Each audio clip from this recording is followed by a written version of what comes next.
Hello, Wonderhussy here. Time for another update from the road. I've been out on the road. Well, today's the 21st that I'm shooting this, and I left my house on the 2nd. So I've been out for about 19, 20 days. Things are going great. I've seen some amazing, beautiful stuff, and I've shot tons of videos of really cool stuff. Having a good time on the trip. Hasn't been without its challenges.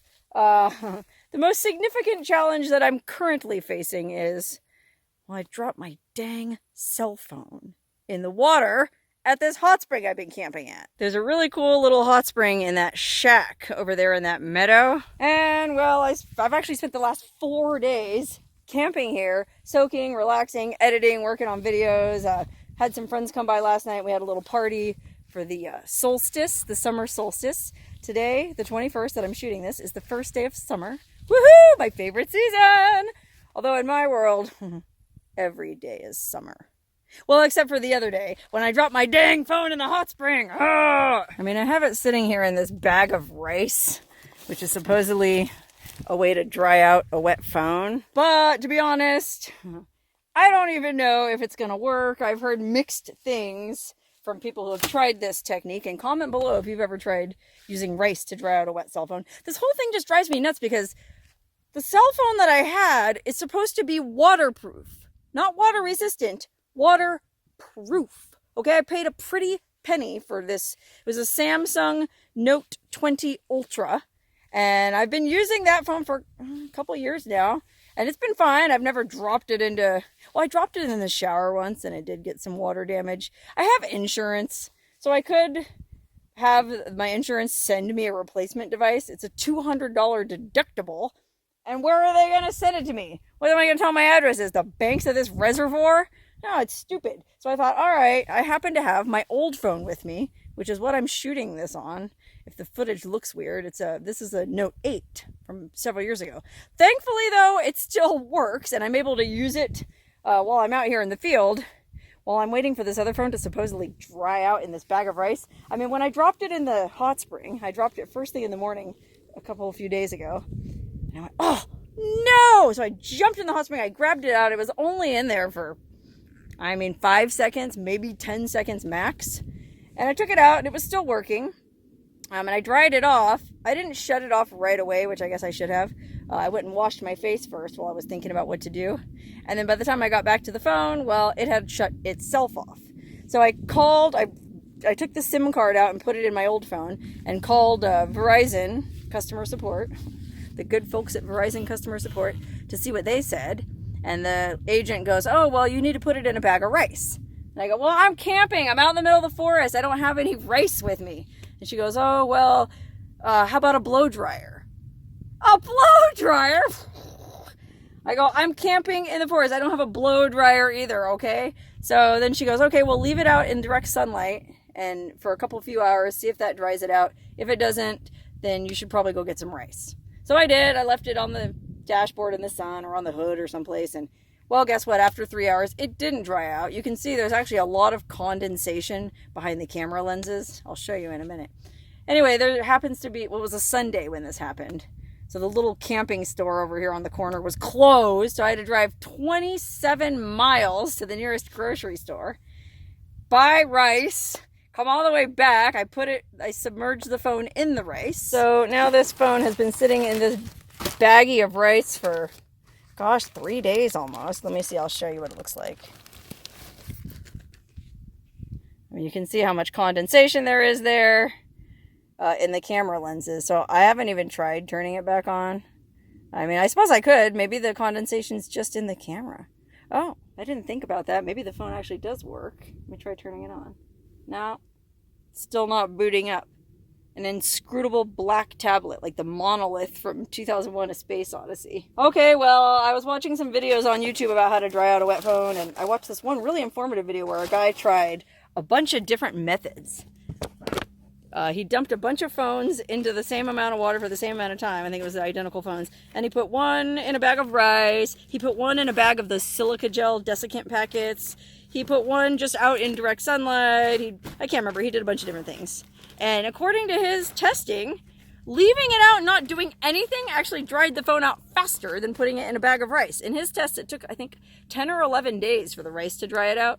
And it only took like 8 days when he just left the phone out, you know, just sitting there. So I gotta try to figure out what to do. Do I want to pay, what do you guys think I should do? Do I want to pay $200 deductible to get a new phone? Or should I just wait another 9-10 days and see if this phone starts working again and I can get by using this old phone in the meantime? I mean, that's the most cost-effective, frugal thing to do, right? The only downside with this phone is, well, I always shoot these arty nudies out in nature, right? Okay, I do a calendar every year where I have pictures of me in beautiful places just standing around butt-ass naked. Well, it's really hard to shoot those with this phone because that other phone has a removable pen, like a stylus. Well, actually, this phone does too, but on that phone, you can use the stylus as a remote shutter. So I can set up my camera on a tripod, get it all looking pretty, and then I know exactly where I'm going to go stand, and I can go stand there and take the pictures like that. Well, this phone doesn't do that, so I have to set the timer and then like run 10 seconds, 10, 9, 8, 7, 6, 5, 4, 3, 2, 1, and then stand there and do the pose, and then run back and look at it. I know, I mean, you can do it, it's just a pain in the butt. That's not even the biggest issue though. The biggest issue is that other phone has all my information on it. I mean, I had my schedule, my itinerary, like everything in my notes, and I have no access to that information now, so that's frustrating. I can't log into my... I took a really pretty nudie here the other night, and I wanted to post it on my nudie Instagram account.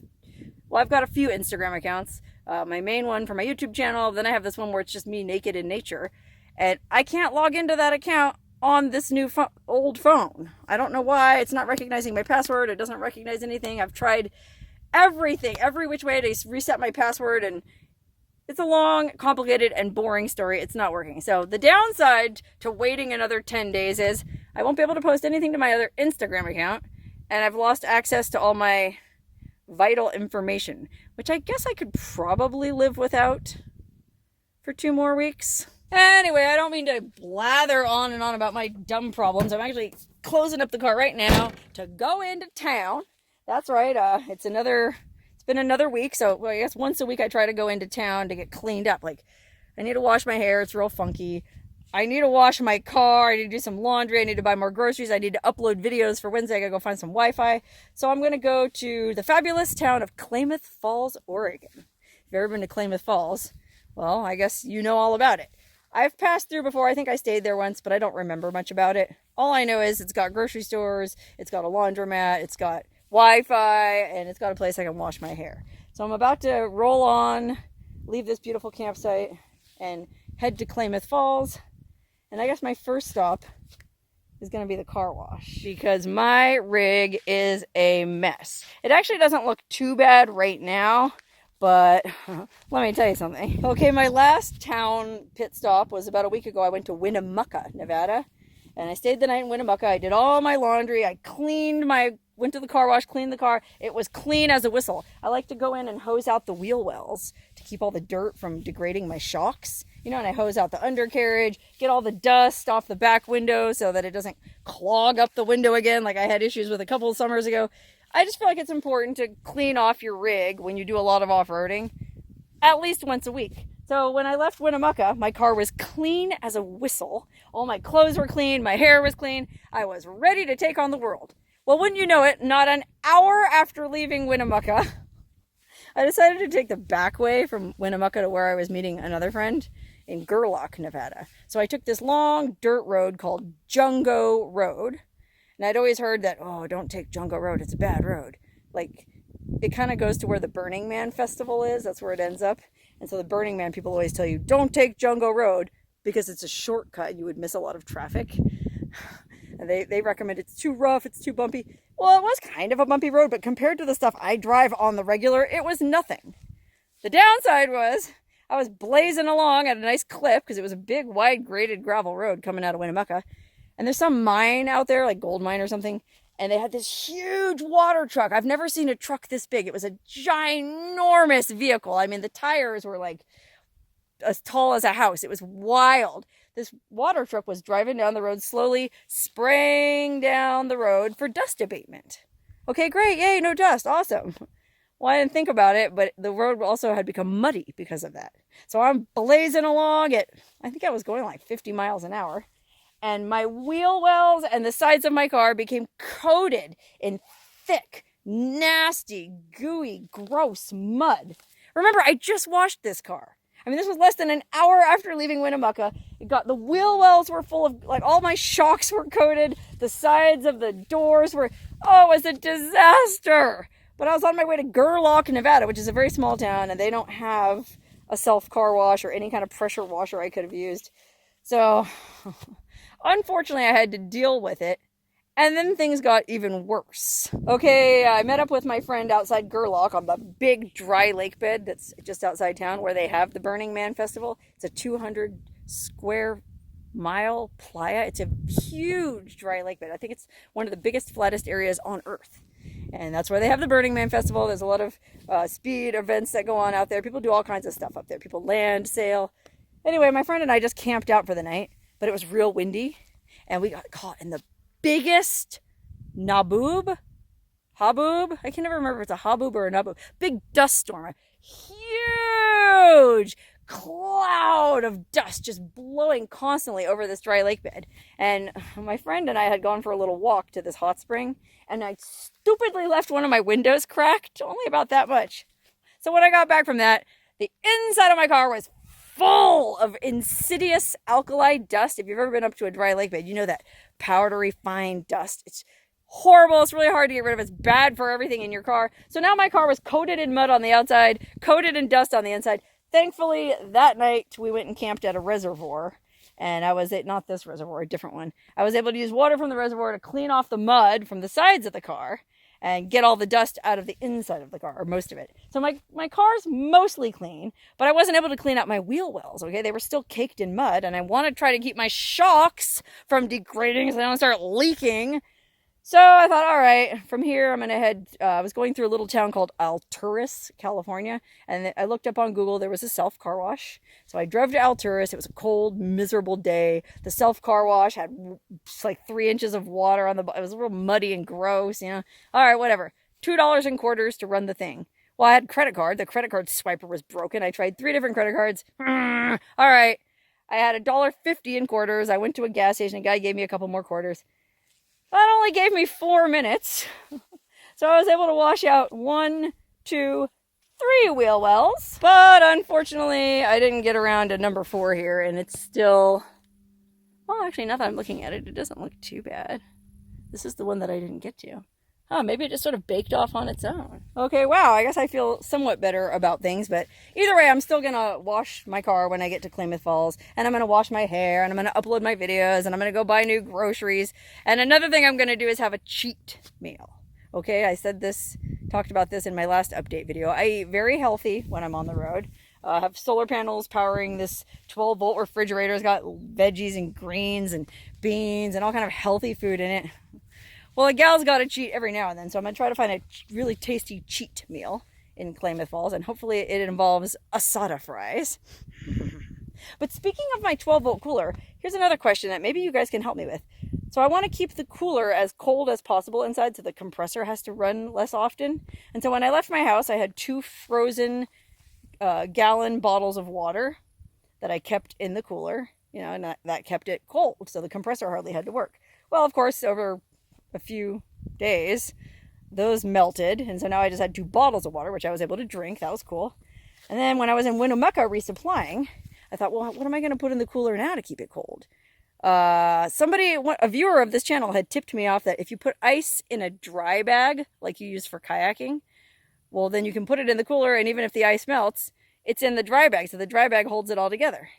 Okay, smart. So I went and I brought a dry bag with me from home.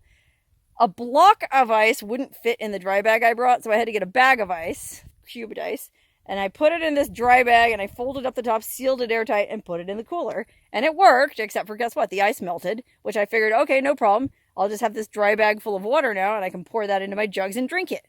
Wrong! I don't know how this happened, but my cooler had like 2 or 3 inches of water in the bottom of it. Somehow it leaked out of this dry bag, so I don't understand how that happened. Was it just condensation? I mean, I had the dry bag folded and closed, and you know what you do with a dry bag. It's supposed to be watertight. So I don't understand how my cooler filled with water. So that's my number one question. 2, what am I going to get? I don't want to do that again since it was a fail. One of my friends that I was just camping with here suggested I just buy some of those cooler bricks, you know, at the grocery store that you keep in the freezer and you put those in your cooler. Well, obviously if I buy them at the store, they're not going to be pre-frozen, but he seemed to think if I put the bricks in the cooler, it'll somehow help soak up the coldness and keep the interior cold. I don't know, it's as good as ideas any. So I'm going to do that. I'm going to get in my car right now and stop talking. And I'm going to go to Klamath Falls. I got a real cheap motel room, but it had decent reviews. So I'll give you guys a peek at that. And, well, hopefully you'll get a peek at my cheat meal, too.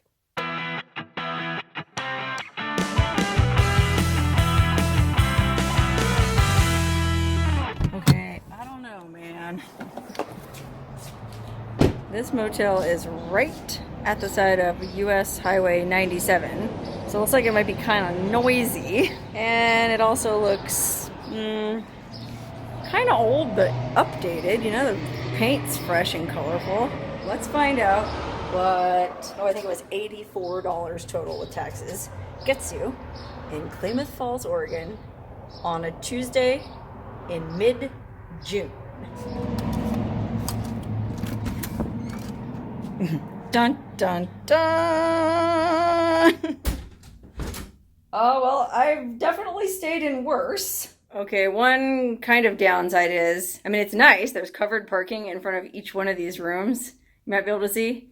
And that's nice because it's a hot day and it'll keep my car cool. But that means I can't put my solar panel up on the roof to keep my fridge going.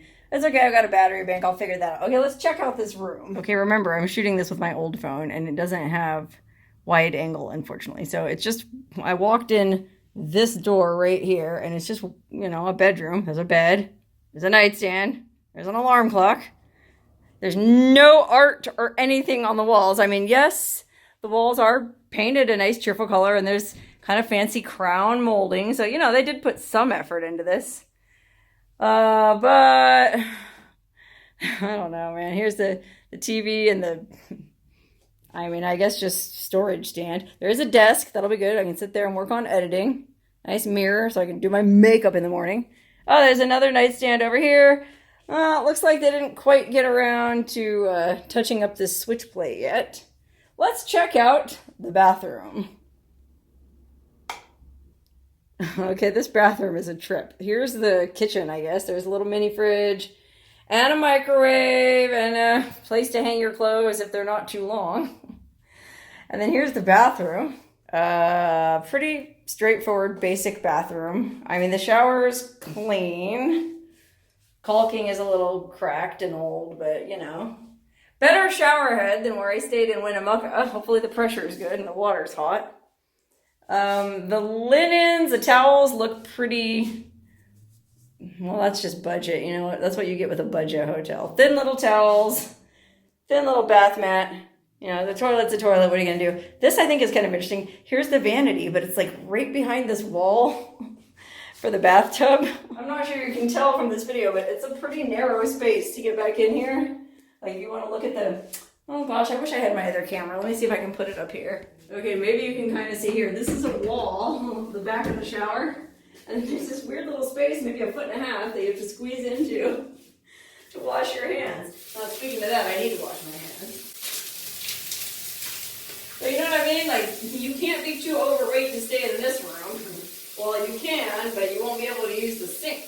Oh, well, whatever. I mean, I'm lucky I'm skinny. I can fit back in there, so I guess it's no skin off my nose. Overall, for $84, in the summer travel season, I guess this is fine. I mean, you can't hear the highway traffic, but I do sleep with earplugs, so I don't think the noise will bother me. As long as the shower's okay. There's one more thing I need to check, and that's the Wi-Fi speed. Let me run a speed test real quick.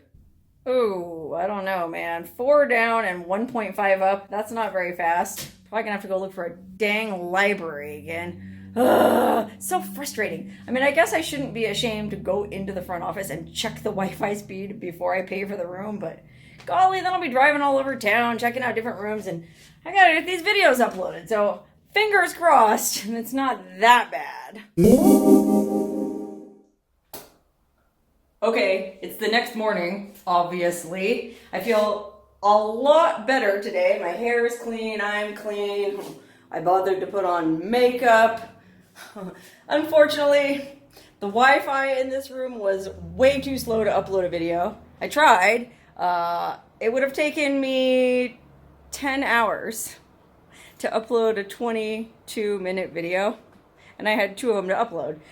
So unfortunately, I had to go to the library in downtown Klamath Falls. Klamath Falls, I'm not sure how you pronounce it, but it was a great library. The upload speeds were way faster. In fact, it only took, I'm not even kidding, 5 minutes to upload a 22-minute video at the library versus this place. I swear, I don't know why I even bother with these motels. I might as well just take a shower at a truck stop for 15 bucks and upload videos at whatever library in whatever town I'm at.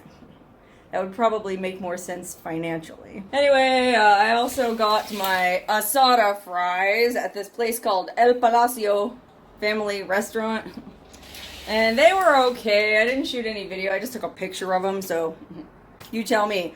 The fries were a little bit soggy. They definitely were nowhere near as good as the asada fries at the Burger Barn in Bridgeport that I had a couple weeks ago. But I was so tired and hungry yesterday and frankly stressed out that, well, I just ate them and went to bed. It was fine. Anyway, before I load out and roll on to the rest of my errands, a few final thoughts on this room. Would I stay here again? Definitely not, just because of the Wi-Fi.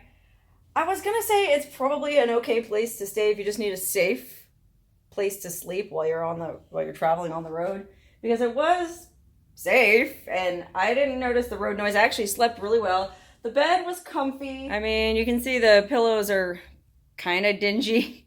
The linens are kind of dingy, but I don't know. They were clean. I felt like it was a safe experience. Oh, sorry, that's my other microphone. I'm having audio issues. I just noticed I was editing this vlog this morning, and the stuff that I shot when I was out at my campsite, you could hear the wind. So this old phone, man, I don't know. I'm starting to think maybe I do need to just shell out 200 bucks and get a replacement, because I need to shoot videos and the audio is not working. I mean, you don't appreciate how much trouble I go through just to get clean audio, because most of my stuff is shot outdoors where it's real windy. And you know how you watch some YouTube channels and you hear that wind noise and it's very annoying? Well, I gotta go through all this BS with this big fluffy windscreen. I don't know, I used to shoot all my videos with this cell phone and this mic. For whatever reason, it's not working now, so I might end up going to the Verizon store and seeing if I can have a replacement phone shipped here. In which case I'll have to camp someplace nearby and come back again tomorrow.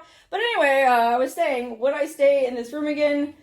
Or would I recommend this room to other people? I wouldn't stay here, but it was safe. It wasn't that loud, but it really wasn't very nice. Okay, the Wi-Fi sucked. The shower pressure was okay. The hot water was kind of hit or miss. Last night it was okay. This morning, I noticed there's no coffee maker in the room anywhere, which wasn't a big deal for me because I drink decaf and I bring my own with me. I think they did have coffee in the office from like 6 to 9, so you'd have to go over to the office to get coffee. Kind of a pain. Also, I didn't really like the lighting. I mean, it has this LED lighting. There's one light on this side of the bed and one light on that side of the bed, and then there's one light over the door when you come in, but there's no light over the desk. So when I was trying to work last night, it was really dark. So between the slow Wi-Fi and the poor lighting, I definitely wouldn't recommend staying here if you're trying to work. One more caveat about staying at this A1 budget motel. I noticed a bunch of bugs crawling around on the bath mat earlier this morning. There's still a few of them you can see. I don't know. I hope those aren't bed bugs, man. There was more of them this morning. I don't know if those are bed bugs or not. I've never had bed bugs. I don't have any bites on me, and I didn't see any of them in the bed. I just saw them on the bath mat after I used it, so golly, maybe they came from me. Either way, I need to get going because I gotta buy groceries, do my laundry just in case they were bed bugs, wash my car, and possibly get a new phone.